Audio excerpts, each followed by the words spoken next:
When people see my job title, they think she's creative.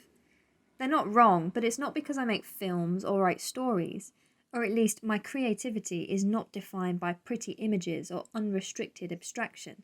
That is imagination. Creativity is a state of mind, it's a type of problem solving. In fact, so much of filmmaking is about ticking boxes or following formulas.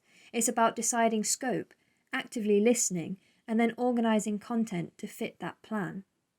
These are tools of creativity, but to use the tools, you first need to know what you are trying to achieve and what the restrictions are to achieving it. In 2017, my goal was to be heard, to go part way in describing the messy emotions of the human condition. There were no words that could adequately describe my emotional experience. They needed to be felt to be understood. So the film I made was almost entirely silent.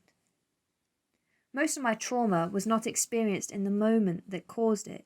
Rather, the replaying of memories, every time slightly different to the last, was painful, because we are never taught how to react to the realization that the abstractions of our mind can lie to us. So, the film I made was a beautifully messy abstraction.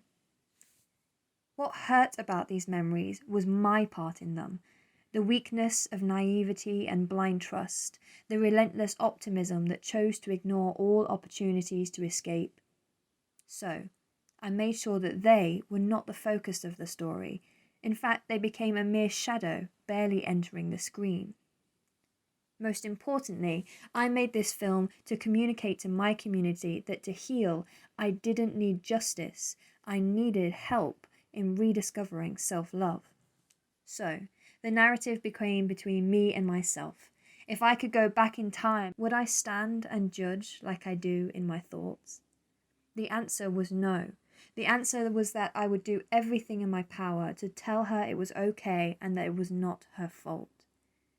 This was the only line of dialogue between the characters in my film, a simple stop, followed by a hug.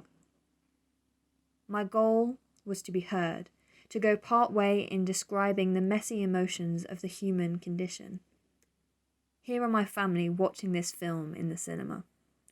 Here are my local community rewarding me for voicing my perspective. I was not only heard, but my voice celebrated. This is what drives me to solve a much bigger problem, to make the business case for the entire arts for health industry.